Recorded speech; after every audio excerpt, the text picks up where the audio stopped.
Hey everybody, I just wanted to bring you up to date on a revelation I've had over the years that I've been covering video games on this channel, and been experiencing a wide variety of games across a wide variety of genres, and covering quite a few games that are extremely popular, and yet I very heavily criticized, and of course got a huge amount of backlash for.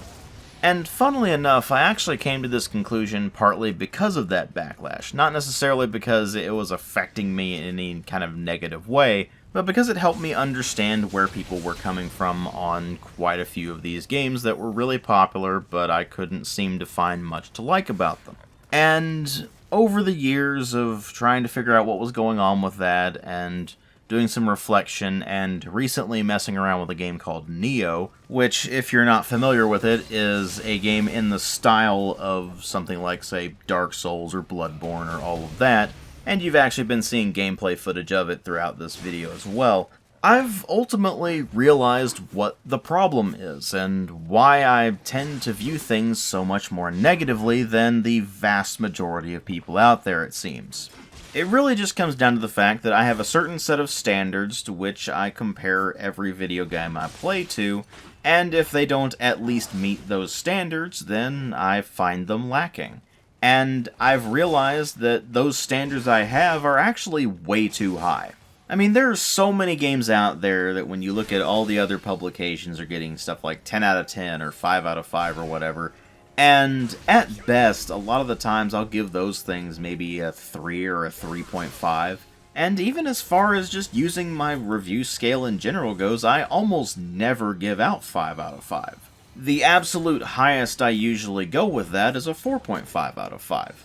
I mean, hell, it's basically to the point where there are quite a few people out there who seem to think that if I give something a 1 or a 1.5 out of 5, that actually means the game is really good, because my standards are completely unreasonable. And you know what?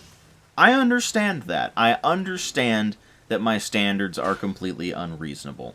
I finally get it, because when I was messing around with Neo, I got to the second area of the game, the caverns, and I was going up against the boss Hino Enma.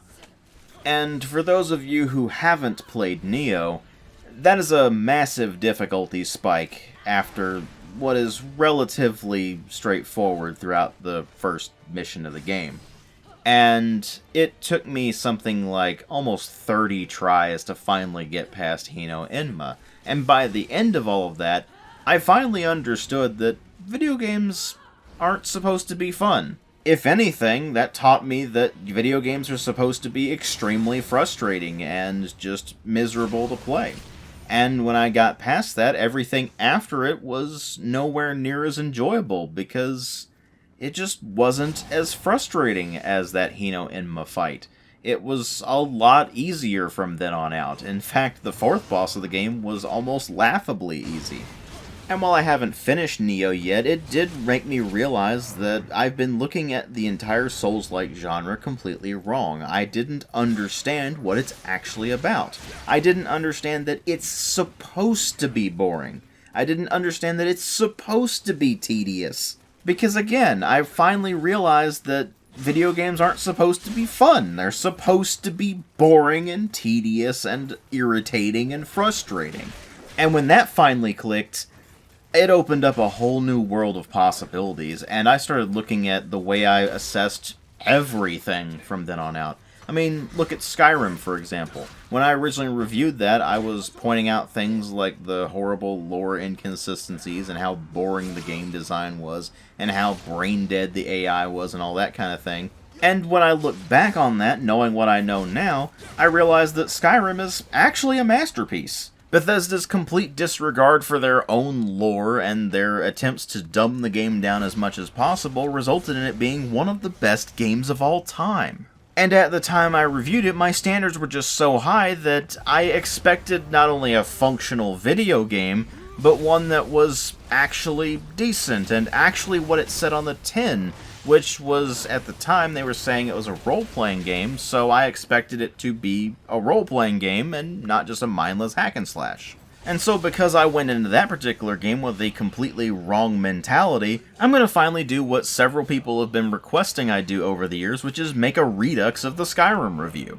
Only this time, I'll have the appropriate standards in mind, because again, last time, my standards were just way too high. So this time, you shouldn't expect it to be on the lower end of the score scale. You should definitely expect it to be on the upper end. Maybe it even be a 5 out of 5, because again, after realizing what I know now, it could actually be a proper masterpiece, especially now that I've got the Dragonborn DLC and I didn't have that before. But don't worry, I'm not going to stop with Skyrim, because there have been a lot of games over the years that I've been unfair to. I mean, after all, my standards were so high that I even expected the games to be functional software, and that's just completely unreasonable. So going forward, I'm going to be taking another look at my entire back catalog of videos, and if there's anything in there that was seen as being unreasonable or overly harsh, I'm going to go ahead and take another look at it, and undoubtedly end up showering it in the endless amount of praise it actually deserves. Now, of course, this is going to be a pretty big undertaking, so it'll take a while to really get all of that going, and the Skyrim Redux in particular is definitely going to take a while. I was actually thinking about making it a 10th anniversary thing, because as of next year in June, it'll be 10 years since I reviewed Skyrim, and I thought it would be kind of neat to do sort of a 10th anniversary Redux review of it.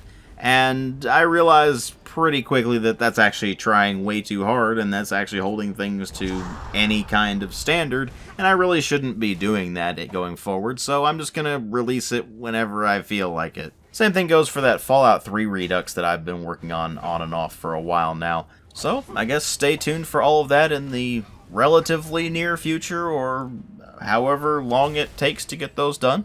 And thank you all very much for watching. And I'll see you all in the next video, which will be going up tomorrow, and that one's going to be about how the remake of 13 is actually a misunderstood masterpiece, not the complete dumpster fire that a lot of people have said it is. I'll see you all then.